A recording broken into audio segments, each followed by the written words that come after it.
what in the world is a Chad?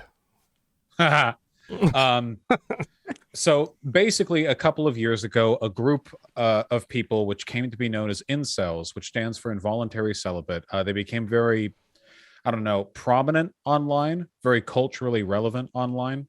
And the basic gist of it is that these are people who are upset with their lot in life and feel as though they're having trouble getting laid or finding relationships, due in large part to inviolate genetic characteristics that they can't change, like their height, their bone structure, stuff like that. A very sad group of people, but they're very prominent, or at the very least, discourse about them is very prominent. You know, it comes up a lot. Um, and they separate the people in the world into a kind of set of hierarchies, the top of which are chads, or I guess alpha males, basically just very attractive, very socially successful men who don't have to put that much effort into finding relationships and are usually in relationships with one or multiple women at any given point in time. Okay. All right. So, like attractive. It's a very matter-of-fact answer right there, but of course it's been colloquialized 1,000 times over, you know, since then. So like attractive alpha frat boys kind of thing. Basically, yeah, I think that's the archetype that gets brought up. Now, the incels as a group aren't taken that seriously, I don't think. So I think a lot of people use Chad in like an unironically affirmative way. Like if somebody's behavior is really brave or inspiring, they'll say like, you know, oh, that's very Chad behavior or something. And I think that's kind of nice, turning it into a positive mantra. Okay. What is a Gigachad? A Chad but Giga, basically. What? No other way to put it. It actually refers to a specific guy. A Chad, like there's just an image that goes with it, like a Wojak, like a drawing that people think of when they say Chad. But Giga Chad refers to an actual male model. He's this really, really muscular guy. Basically, his girlfriend is a photographer. God damn it. His girlfriend is a photographer who takes photos of her very muscular and very handsome boyfriend and makes him more muscular and more handsome. Not even really handsome, more like inhumanly masculine. I mean, it's deliberately pushed up to like beyond parody, basically. And that specific guy, just, you know, his girlfriend takes photos of him like flexing and, you know, looking ridiculously vascular and so on. It's, you know, it's pretty good. It's fun. All right. I also challenge your chat to come up with words that you've always wondered what in the hell he's talking about when he says the word so flippantly and you just don't know what it is. But I've got a few more. I know what LARPing is, but you say that people are LARPing in a sort of, I think you're kind of joking a little bit because they're definitely not like actually LARPing. So, but what do you mean when people are LARPing if they're not actually LARPing? Well, I think, especially when we're talking about online politics, you know, I think there are people who affect an unnecessary and counterproductive degree of seriousness. And sometimes this manifests as people who are acting like they're like the vanguard of some revolutionary movement. And in reality, they're like a Twitter poster. You know what I mean? Mm-hmm. So like an example of someone who could be considered to be LARPing is, you know, if you look at the far right online, you'll find Twitter users whose like avatars and profile pictures are Roman statues, and they'll be talking about like the glory of the white race and like the blood of the nation and how the day of the rope is coming and blah blah. And it's like they're LARPing, like they're acting like they're the vanguard of some glorious political uprising, but in reality, like they're a cashier at like the dollar store. So a poser kind of. Yeah, but yeah, like a poser. Like they're being pretentious. They're pretending they are involved in a much more serious degree of political engagement than they actually are, something like that. And I know what the game Roblox is, but what does it mean to be Robloxed? To die. Why? People who made so it used to be the case that when people would make thinly veiled threats online, they would say in Minecraft afterwards, because it was a way of jokingly circumventing the terms of service agreement for the website they were on. I understand. Only jokingly. It doesn't. I don't think it actually does anything really. You know, but it's just like a meme. However, there was I think it was the FBI had a document leaked where they acknowledged that people would say stuff like in Minecraft after making serious threats as a way of navigating around the terms of service. So after that document was leaked, people were like, oh, they're onto us. Okay, now we'll use Roblox. So now in Roblox, or getting Robloxed, is the nomenclature. I see. So yeah, I would call it Dazed. Oh That's yeah, yeah, yeah. Anything like right. that, I right? get It's it. the sentiment is maintained. I understand now. Okay, good. Um, you sometimes will say this, and I've heard a lot of people say this. I think I know what it means, but I deliberately did not look it up. Sometimes you just go based. What is that? I think I don't know if there's a consistent definition. I think when people say based, what they mean is good because it serves my political ideology. So usually when I see people say based, it's never just because the thing is good. Like people don't tend to say like this is some based coffee or like this is a based restaurant. I mean they can sometimes, but usually when people say based, they mean like good, comma, because it supports my political ideology. Okay. That's the way I see it used most often. Okay. Yeah, I've noticed that there's a lot of words that you hear somebody say it, and then before you for long, I always like to know where it came from, which is hard sometimes. But you start seeing everybody, like everyone says, "Let's go" now. It's like super common, like "Let's go," and I don't even Yeah, know. the baby really kicked that one off. Oh, okay. That's what that was. Oh, he did the "Let's Go" thing with that song, and I think it just kind of went off from there. Oh, okay. Yeah, that I don't think that was even internet culture at first. I think that was, if I'm not mistaken, like an AAVE queer culture thing, and then it got like roped into mainstream. The way everything queer AAVE culture ends up going, so very Um, consistently. I understand. A lot of these I've actually learned, but there might be people out there that were like me about a month ago. Yeah. Um, Sometimes you'll say, I mean, I know what it is now, but what is your definition of a tanky?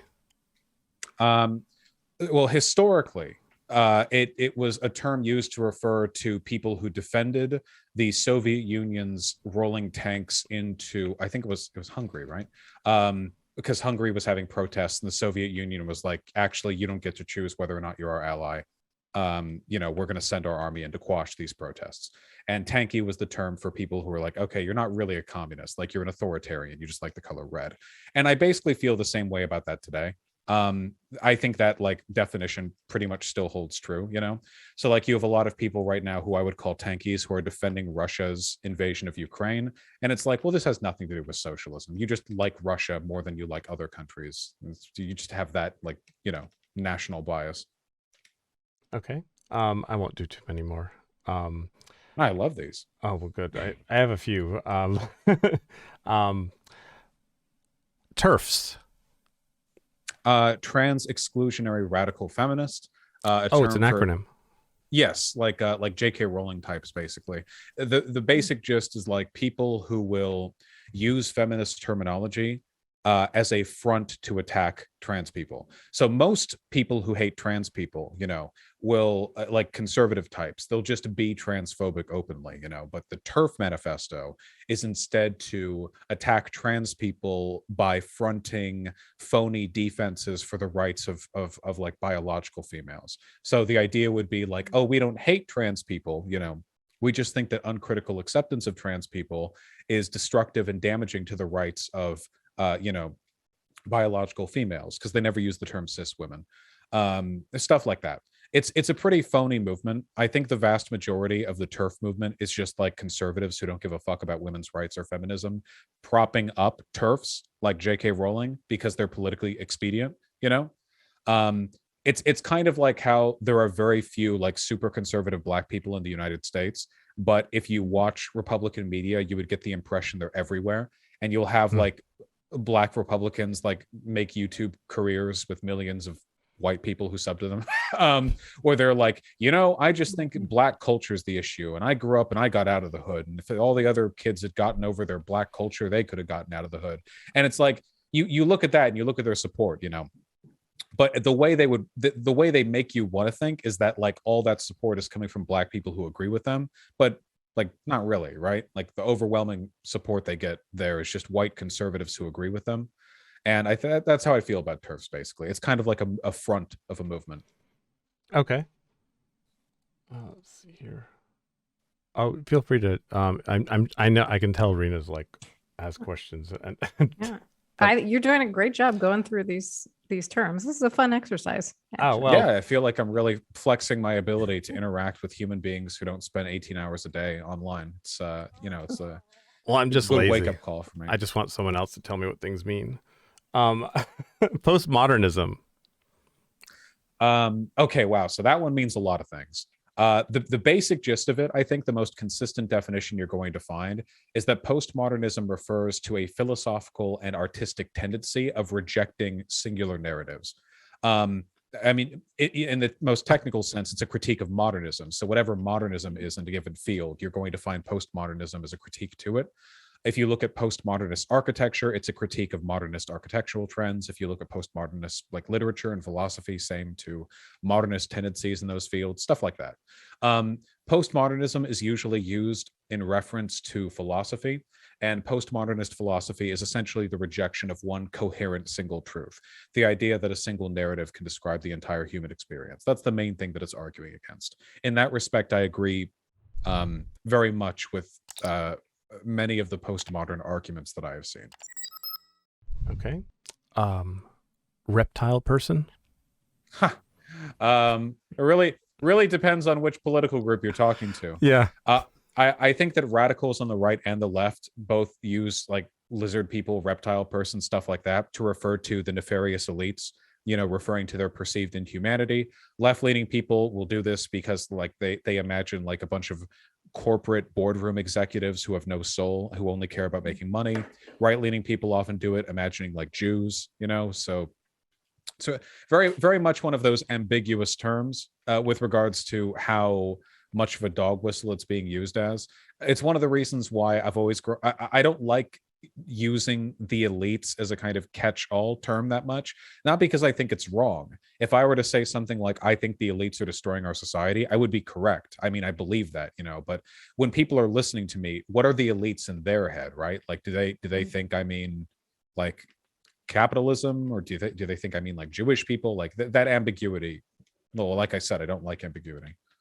Okay, so this probably goes right into this. They're probably related. Ivory Tower, that's where the reptile people probably live, I'm assuming.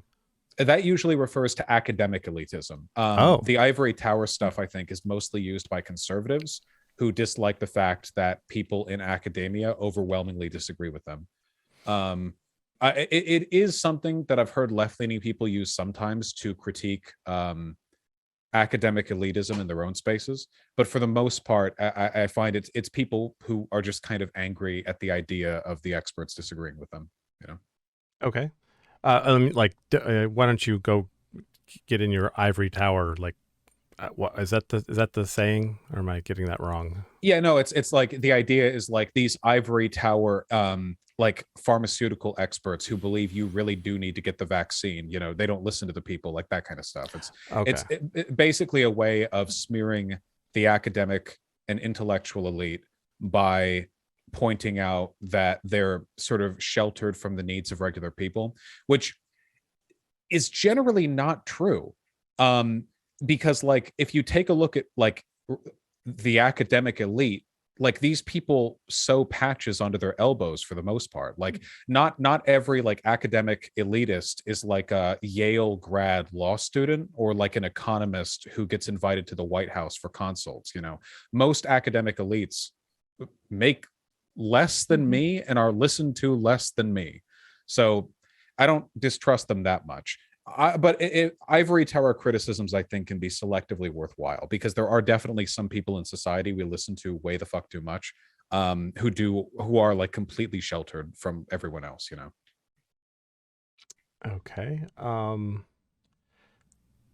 it's hard to pick the right one. I'm gonna go with.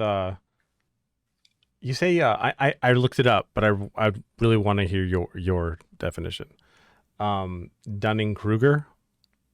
Yeah, the Dunning-Kruger effect. It refers to a psychological tendency for people to overestimate their skill in a given field if they have a little bit of knowledge in it.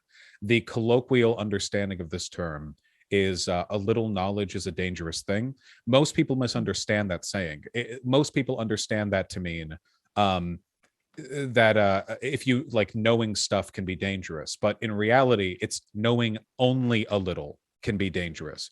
People tend to be very, very, very confident in their knowledge on a subject if they only know a bit about it, because they read like a summary, like some highlight stuff, and they think like, oh, it's that simple, huh? But of course, obviously it's because all the nuance has been stripped from whatever summary they've read. You see this all the time with conservatives and trans issues when they talk about biology 101, like, trans people aren't real, read a biology textbook. And it's like, well, the biological institutions in the US agree with the existence of trans people, like, overwhelmingly. So unless you think that the biological experts of the Western world haven't read bio 101 textbooks, like, clearly clearly there's a bit more going on here, but people get very, very confident. I think it's important to push back against that. Okay.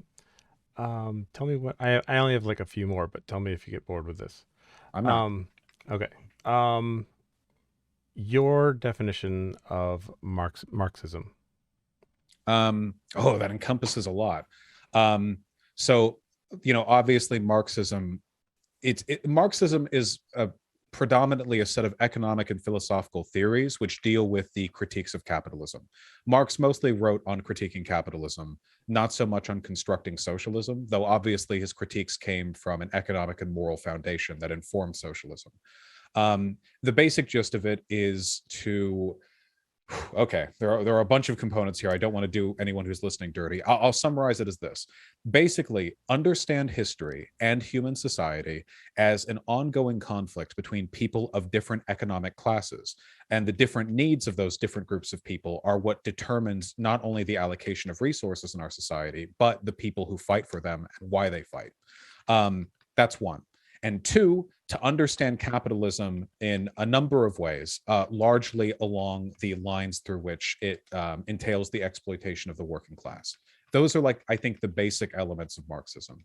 The former that I referred to being dialectical materialism, and the second that I referred to being sort of a generalization of his critiques of capitalism. Okay. I'm so happy I'm recording this, because have to listen to it again. Yeah, notes for down the line. Yeah, exactly. Let's see here. For what it's worth, by the way, Marx was a modernist philosopher, one of the most prominent ones, actually. So postmodernists, even if they're socialists, tend to disagree strongly with one of the things that he believed, namely his belief that essentially communism was inevitable. It's not quite that simple, but he was of the opinion, he was of the opinion that all the human social and historical experience could be described as that ongoing conflict between people of different classes. He wanted essentially to frame everything through that lens, and postmodernists really dislike that. Okay. Cucked. Ha! Well, historically, being made a cuckold means that somebody, usually a guy, has slept with your wife. Now, contemporarily, being cucked basically just means that you've been bested. So it can mean a couple of things. It can mean that you've been bested, or it can mean that you've been humiliated or usurped. Basically, all of the emotions that you imagine would run through the mind of a person who has actually been cuckolded. Just imagine any scenario which would elicit those emotions in a person under any circumstances, whether it be actually being cuckolded or like losing a video game tournament to like your ex, or just literally like anything like that. You could say, So the same. Cucked. If a person is cucked, like that's an adjective describing their state of being, you would mean that to say that they're compromised. Like basically they're letting other people's ideologies or values run rampant over theirs. They're not standing up for what they actually believe in. Okay. That's how you use it usually. Right. Well, far right people use the term cuckservative to refer to neocons, or more, I guess you'd call them moderate conservatives, because they think that the neocons are cucked in that they are betraying their conservative traditional values in favor of globalist capitalist realism. So there's a lot of context there. There's a heavily racialized element. If you go to any porn site and look for cuckold porn, for example, you will find that it is overwhelmingly racialized. Not saying you have to, just saying if you did, you'd find out that's the case. And for that reason, oftentimes when people use the term cucked online, especially in a political context, they're doing it in a way which kind of broadly refers to racial antagonism. Not always. It's a very broad term. Okay. I'll leave you with this one, and I find this one to be the reason I leave this one to last is because I feel like you use this word probably. I'd like you to guess which word it is. Actually, a word that you use probably more often than, and not like the and a, not an article or anything. You use more than I think just about anything, and I always wonder exactly what you mean when you say it. Do you have any guesses? Ameliorate. Damn it. Unironically, That's it has right. to be unironic. Is that it? Yes. Yeah, I can't. It's my SoCal brain rot. It's like me saying like all the time. Okay. Yeah. I don't know what it means. It's a filler word, honestly. Because obviously we're like 3 layers in, because like unironically before would mean sincerely, but now it's like an emphasis thing, right? Like now would just mean like, well, I really mean this. But now oftentimes when I say unironically, I mean it the opposite way. Like I'm deliberately overplaying the perceived sincerity of a statement in order to indicate that it's not sincere. So I would say it's pretty much just a filler word at this point. Okay, that's cool. Thanks. I wish I would have made more. I thought you'd get bored with those. That's why I stopped. I can't do 30 of them. Like Not at all. That was an impressive collection and some of them I knew from the traditional definitions, but it's interesting to see how things have evolved in the online space, from it moves quickly. Yeah. It all changes pretty often, I'd say. I'm sure that a year from now, I'll be using an entirely different set of terminology. So, yeah.